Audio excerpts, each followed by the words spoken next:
વડોદરાની મહેસાણામાં મનરેગામાં કૌભાંડ બહાર આવ્યા બાદ વધુ એક મહીસાગર જિલ્લામાં મનરેગા મજૂરીએ ગયા વગર પોતાના બેંક ખાતામાં મજૂરીના નાણાં મેળવ્યા હોવાનો ચોંકાવનારો કિસ્સો આવ્યો છે સામે।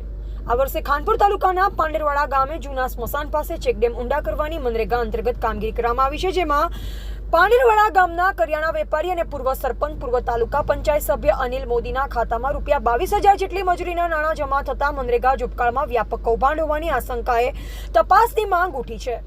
આ કામના સ્થળ પર જઈ રિયાલિટી ચેક કરતા ચેકડેમ ઊંડા કરવાની કામગીરી જેસીબી મશીનથી કરવામાં આવી છે અને તે કામ પણ યોગ્ય રીતે કરવામાં આવી નથી। તો અનિલ મોદી ક્યારે મજૂરીએ ગયા, કોણે મસ્ટરમાં એન્ટ્રી કરી, કોણે કામગીરીના ફોટા અપલોડ કર્યા, અગર કામગીરી જેસીબીથી કરી તો કેટલા જોબકાર્ડ ધારકોની ખોટી એન્ટ્રી કરી, જેવા અનેક સવાલો ઉઠી રહ્યા છે। સ્થળ પર આસપાસના સ્થાનિક લોકો રોજગારીની માંગણી કરી રહ્યા છે, ત્યારે મહીસાગર જિલ્લામાં મનરેગા જોબકાર્ડની ઊંડાણપૂર્વક તપાસ થાય તો અનેક પૈસાપાત્ર લોકો સરકારી વિભાગમાં નોકરી કરતા કર્મચારીઓના ખોટા જોબકાર્ડ ઝડપાય તેમ છે અને વાસ્તવિક રોજગાર ઈચ્છુકોને રોજગારી મળી શકે। જે લોકો ખરેખર મજૂરી કામની માંગણી કરે છે તેવા લોકોને રોજગારી મળતી નથી અને ખોટા બની બેઠેલા મજૂરો જોબકાર્ડ બનાવી સરકારી નાણાં પોતાના ખાતામાં લઈ રહ્યા છે।